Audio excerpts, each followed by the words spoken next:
हर इंसान का सपना होता है कि वो जीवन में आगे बढ़े और एक कामयाब इंसान बने।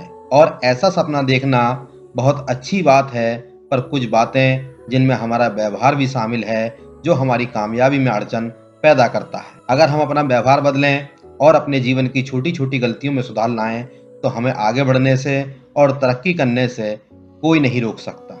वीरेंद्र के परिवार में पति पत्नी और उनका एक बेटा, जिसका नाम राघव था, एक बहुत ही आलीशान घर में रहते थे।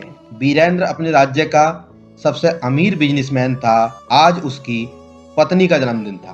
वीरेंद्र के ऑफिस के सारे कर्मचारी आए हुए थे और वीरेंद्र अपने राज्य में इस बार फिर से सर्वश्रेष्ठ बिजनेसमैन घोषित हुआ था। और इसका कारण था उसके ऑफिस में काम करने वाले कर्मचारी। पहले वीरेंद्र भी आम बिजनेसमैन की तरह काम करता था और अपना बिजनेस नहीं बढ़ा पाया। लेकिन एक दिन उसके साथ एक ऐसी घटना घटी जो देखने में तो बहुत छोटी मामूली सी थी, पर उसका जीवन उसी एक घटना के कारण बदल गया। आखिर ऐसा क्या हुआ था उसके साथ जो उसके जीवन में खुशहाली और सुख समृद्धि ने अपना घर बना लिया? वीरेंद्र आज फिर से वही दिन और वो गलती याद कर रहा था जिस गलती ने उसका जीवन बदल दिया था। छुट्टी का दिन था, घर में सब आराम से सो रहे थे। तभी अचानक वीरेंद्र के कान में किसी के बोलने की आवाज आई। पहले तो उसे लगा कि घर के बाहर से आवाज आ रही होगी, लेकिन जैसे ही कुछ होश आया तो उसने देखा कि उसका ये अपना बेटा था। ये देख बेफिक्र होकर वे फिर से सोने लगा, परंतु उसे वही आवाज शोर के रूप में सुनाई दे रही थी। उसने सोचा कि सुने तो सही, आखिर उसका बेटा क्या बोल रहा है। जैसे ही वीरेंद्र ने ध्यान दिया, उसका दिमाग एक पल को सोचने पे मजबूर हो गया। उसका बेटा घर के बगीचे में कुत्ते को गालियां देते हुए कह रहा था, कुत्ते के बच्चे, तुझसे एक काम ढंग से नहीं होता। मैंने कहा था कि सारी रात खड़े रहकर घर की रखवाली करना, पर तुझसे इतना भी नहीं होता, बस मुफ्त की रोटियां तोड़ना जानता है। जब वीरेंद्र ने यह सुना तो उसने चीखते हुए कहा कि राघव, तुम इस बेजुबान से ये क्या कह रहे हो? वीरेंद्र के अचानक वहां आ जाने पर और इस सवाल के पूछे जाने पर राघव के होश उड़ गए। वो बिना कुछ बोले अपने कमरे की तरफ भाग गया। वीरेंद्र को राघव के इस व्यवहार पर बहुत हैरानी हो रही थी। वो समझ नहीं पा रहा था कि वो ऐसा कैसे बोल सकता है। राघव एक ऐसा लड़का था जो अपनी जिम्मेदारियां सही ढंग से निभाता था। राघव एक संस्कारी लड़का था, लेकिन आज ऐसा क्या हुआ कि वो कुत्ते पर अपना गुस्सा निकाल रहा था। वीरेंद्र चुपचाप राघव के कमरे में गया। दरवाजा अंदर से बंद था। वीरेंद्र वहां से लौट आया और वीरेंद्र ने ये सब बातें अपनी पत्नी उर्मिला को बताई।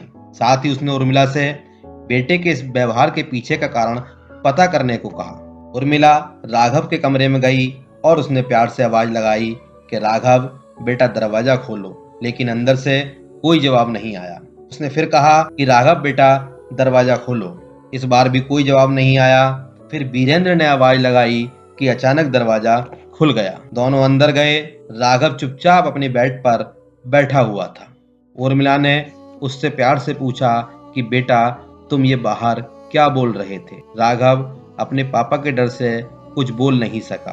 तभी मम्मी ने कहा कि बेटा डरो मत, पापा कुछ नहीं कहेंगे, बताओ तो सही ये सब क्या था। इस बार भी राघव कुछ नहीं बोला और अचानक वो अपनी मम्मी के आंचल में छिप गया और बोला, माँ, मैंने कुछ नहीं किया।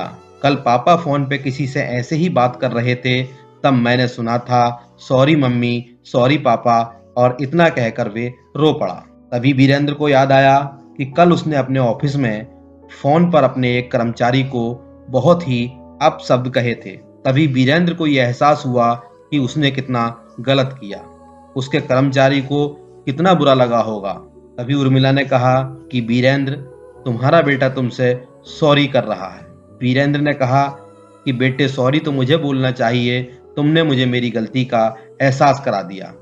मुझे फोन पर ऐसी बात नहीं करनी चाहिए थी, मैंने बहुत कुछ गलत कहा। इतना बोलते ही वीरेंद्र ने एक फोन मिलाया और बोला, गुप्ता जी, मुझे कल के लिए माफ कर दीजिएगा, मैंने आपको उल्टा सीधा कहा, प्लीज माइंड मत करना, मुझसे बहुत बड़ी गलती हो गई। फोन काटने के बाद वीरेंद्र ने राघव को अपनी गोद में उठा लिया और बोला, बेटा चलो, आज हम दोनों एक दूसरे से वादा करते हैं कि कभी भी किसी को गलत नहीं बोलेंगे। बेटे ने प्रॉमिस किया।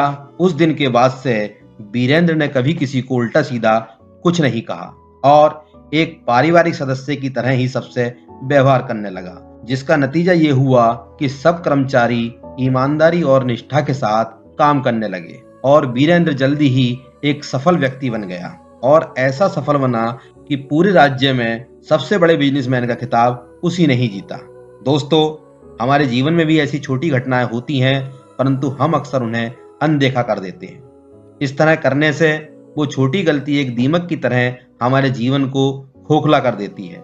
हमें देखने में तो लगता है कि हम अभी भी पहले जैसे हैं, परंतु हम कई लोगों की नज़रों में गिर चुके होते हैं। उसमें अपने परिवार के या अपने कर्मचारी या समाज के लोग भी हो सकते हैं। अगर हमें अपने जीवन में एक सफल व्यक्ति बनना है, तो हमें सबके साथ नम्रता से पेश आना चाहिए। अपनी गलती होने पर उसे स्वीकार करना चाहिए। हमें देखने में वो गलती छोटी लगती है, लेकिन गलती छोटी हो या बड़ी, गलती तो आखिर गलती ही होती है। अपनी गलती को सुधार करके ही हम आगे बढ़ सकते हैं। ये कहानी आपको कैसी लगी, कमेंट करके जरूर बताना।